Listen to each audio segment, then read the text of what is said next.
دیکھیے، صبر دیکھیے اور جرت دیکھیں۔ ان لفظوں میں تین چیزیں ہیں۔ ایک تو صبر کا مظاہرہ ہے۔ آپ صلی اللہ علیہ وسلم نے ہمیں یہ تربیت دی کہ اتیجت نہیں ہو جانا، جذبات میں نہیں آنا، چیلنج نہیں کیا کوئی۔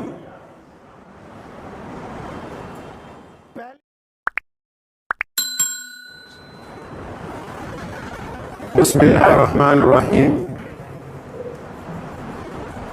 شروع اللہ کے نام سے جو بڑا مہربان اور نہایت ہی رحم کرنے والا ہے۔ تمام حضرات درود شریف پڑھ لیجئے۔ اللہم صلی علی محمد وعلی آل محمد کما صلیت علی ابراہیم وعلی آل ابراہیم انک حمید مجید۔ اللہم بارک علی محمد وعلی آل محمد کما بارکت علی ابراہیم وعلی آل ابراہیم انک حمید مجید۔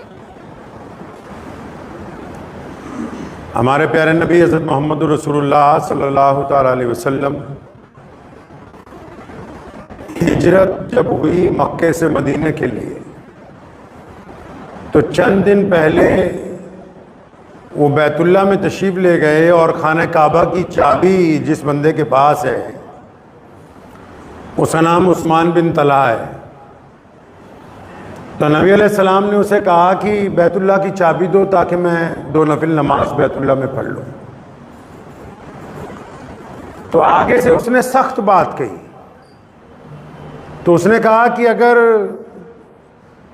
اہل مکے کا کوئی بچہ بھی آ کے میں اس سے یہ چابی مانگے تو میں دے دوں گا، لیکن نعوذ باللہ آپ کو نہیں دوں گا۔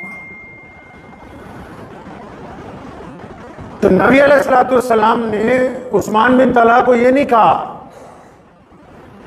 کہ میں کعبے کا مالک ہوں، جبکہ وہ نبی علیہ السلام کی جو ذات گرامی ہے، خانہ کعبہ کی تعمیر جنہوں نے کی، اللہ کے نبی علیہ السلام کے جو دادا نبی ہیں حضرت ابراہیم علیہ السلام، جنہوں نے خانہ کعبہ کو بنایا ہے، اور اس وقت بھی خانہ کعبہ کے جو متولیان ہیں اور بالخصوص نبی علیہ السلام کے جو حقیقی دادا ہیں، تو یہ نہیں کہہ رہے عثمان بن طلحہ کو کہ ہم اس خاندان کے لوگ ہیں اور خانہ کعبہ کے مالک ہیں یا ہم تمہارے قرآن جاننے والے۔ کوئی بھی لفظ نبی علیہ السلام نے منت کا استعمال نہیں کیا۔ بڑی خوبصورت بات کہی، اپنا ہاتھ اٹھایا، عثمان بن طلحہ کی پیٹھ پہ، کندھے پہ تھپکی ماری، فرمائے ابن طلحہ ایک وقت آئے گا یہ چابی ہم تم سے واپس لے لیں گے۔ محمد رسول اللہ صلی اللہ علیہ وسلم کے الفاظات میں آپ استقامت دیکھیے، صبر دیکھیے اور جرت دیکھیں۔ ان لفظوں میں تین چیزیں ہیں۔ ایک تو صبر کا مظاہرہ ہے۔ آپ صلی اللہ علیہ وسلم نے ہمیں یہ تربیت دی کہ اتیجت نہیں ہو جانا، جذبات میں نہیں آنا، چیلنج نہیں کیا کوئی۔ پہلی بات نبی علیہ السلام نے فرمائی کہ ایک وقت آئے گا یہ چابی ہم تم سے واپس لے لیں گے، اور پھر جسے ہم چاہیں گے اس کو یہ چابی دی جائے گی۔ دوسری بات، نبی علیہ السلام جب مدینہ المنورہ پہنچے تو عبداللہ بن ابی سلیل نام کا ایک وہاں بڑا آدمی تھا، بڑا مشہور۔ مدینہ کے جو دونوں بڑے قبیلے تھے وہ اسے ہی اپنا مذہبی رہنما سمجھتے تھے۔ اب جب نبی علیہ السلام آئے تو عبداللہ بن ابی سلیل کی بات ختم ہو گئی، تو اس کو بھی مجبوراً کلمہ پڑھنا پڑا۔ اس نے دیکھا کہ اکثریت مدینے کی مسلمان ہو گئی ہے، لوگ محمد رسول اللہ صلی اللہ علیہ وسلم کے ماتحت ہو گئے، نبی علیہ السلام کے عاشق بن گئے، تو اس نے بھی دکھاوے کے لیے جھوٹا اسلام قبول کر لیا۔ اب ایک جنگ کے موقع پہ جب آپ صلی اللہ علیہ وسلم ایک میدان میں آرام فرماتے، صحابہ کا لشکر ساتھ میں تھا، تو حضرت عمر رضی اللہ عنہ کا غلام جو ہے کنویں سے پانی بھر رہا ہے، تو وہاں پر کچھ انصار جو تھے ان کے غلام بھی پانی بھر رہے تھے، تو ان کی آپس میں تکرار ہو گئی۔ تو عمر رضی اللہ عنہ کے غلام نے انصار کے جو غلام تھے ان میں سے کسی ایک کی پٹائی کر دی، وہ زخمی ہوا۔ اب عبداللہ بن ابی سلیل کو موقع مل گیا، اس نے شور مچانا شروع کیا کہ یہ جن مہاجرین کو نعوذ باللہ تم لوگوں نے پناہ دی ہے تو یہ تم پر آج اتنے حاوی ہو گئے کہ اب تمہارے ملازمین کی بھی پٹائی ہونے لگی۔ اب یہ بات جب عمر بن خطاب رضی اللہ عنہ کے پاس پہنچی تو انہوں نے نبی علیہ السلام سے اجازت چاہی کہ یا رسول اللہ صلی اللہ علیہ وسلم آپ اجازت دیں تو میں اس منافق کی گردن اتاروں کہ مسلمانوں میں انتشار پیدا کر رہا ہے۔ تو پیارے محمد علیہ السلام نے حضرت عمر رضی اللہ عنہ کو روکا، فرمایا نہیں، رک جاؤ، کچھ مت کہو، اگر اس موقع پر تم اس کے خلاف کارروائی کرتے جو کہ جائز بنتی ہے تو اس کارروائی سے نقصان یہ ہوگا کہ مورخ جو تاریخ لکھ رہا ہے وہ بھی، اور جو مکے کے اطراف کے لوگ ہیں، مدینہ کے اطراف کے لوگ ہیں وہ بھی، وہ نعوذ باللہ یہ کہنے لگیں گے کہ محمد علیہ السلام کی امت میں آپس میں جھگڑا ہو گیا ہے اور یہ ایک دوسرے کو قتل کر رہے ہیں۔ یہاں نبی علیہ السلام نے سیدنا عمر رضی اللہ تعالیٰ عنہ کو صبر کی تلقین کی کہ رکو، استقامت کے ساتھ رکو۔ اب عمر رضی اللہ عنہ جب رکے، جب اس جنگ سے واپسی ہوئی تو مدینہ منورہ کے عین سرحد پر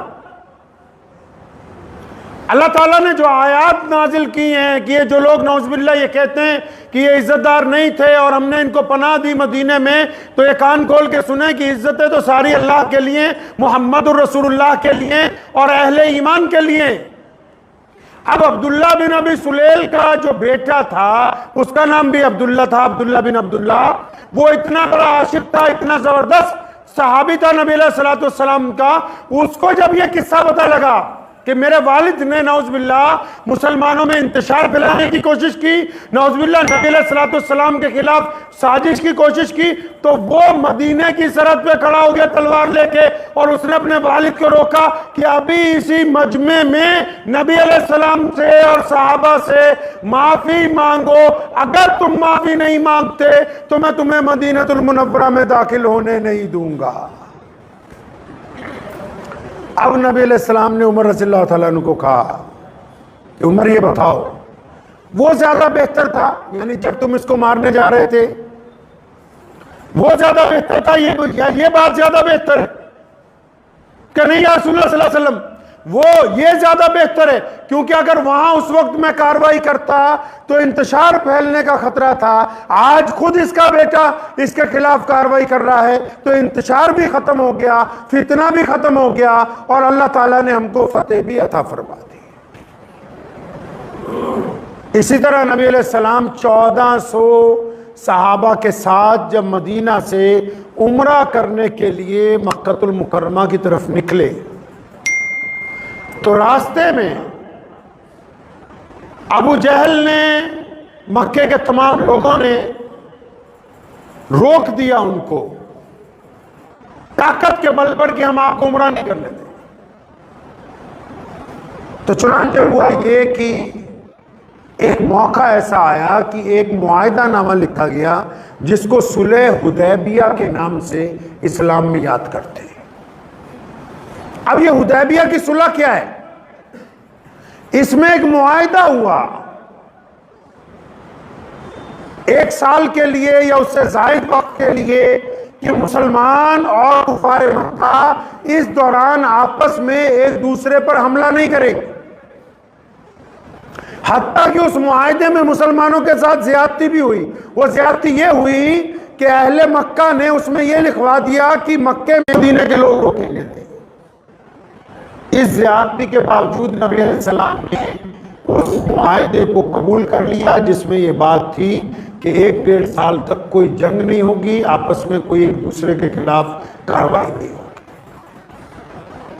اب اس معاہدے کا جو فائدہ ہوا، معاہدے کا فائدہ کیا ہوا کہ جب معاہدہ ہوا تو ہماری تعداد 1400 تھی، معاہدہ ہونے سے جب جنگ رک گئی تو اسلام کی اشاعت اتنی تیز ہوئی کہ نبی علیہ السلام کے قاصد ہرقل اعظم تک پہنچے، خسر پرویز تک پہنچے، نبی علیہ السلام کے جو الگ الگ طرح کے جو سفیر تھے وہ قبائل میں پہنچے۔ تو صرف 1-1.5 سال میں جب اب نبی علیہ السلام مکہ مکرمہ کی طرف پلٹ کے آئے ہیں تو 10,000 صحابہ کا نبی علیہ السلام کے ساتھ۔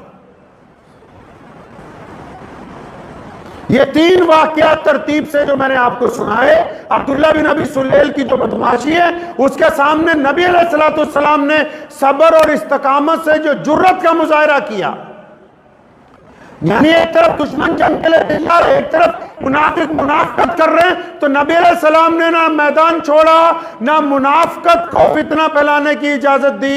آپ صلی اللہ علیہ وسلم نے اپنی بے پناہ صبر اور جرت کی حکمت عملی سے عبداللہ بن ابی سلیل کی منافقت کو ناکام کیا۔ عثمان بن طلحہ سے جب چابی مانگی اور اس نے جب چابی دینے سے انکار کیا تو نبی علیہ السلام نے اس کی منت نہیں کی، یہ نہیں کہا کہ میں خانہ کعبہ کا مالک ہوں، ہمارے خاندان نے بیت اللہ بنوایا، اس کو کوئی وسیلہ نہیں دیا۔ نبی علیہ السلام نے بلکہ عزت کا، جرت کا مظاہرہ کرتے ہوئے کہا کہ ابن طلحہ ایک وقت آئے گا یہ چابی ہم تم سے لے لیں گے، اور پھر جس دن مکہ فتح ہوا محمد رسول اللہ نے وہ چابی عثمان بن طلحہ سے لے لی تھی۔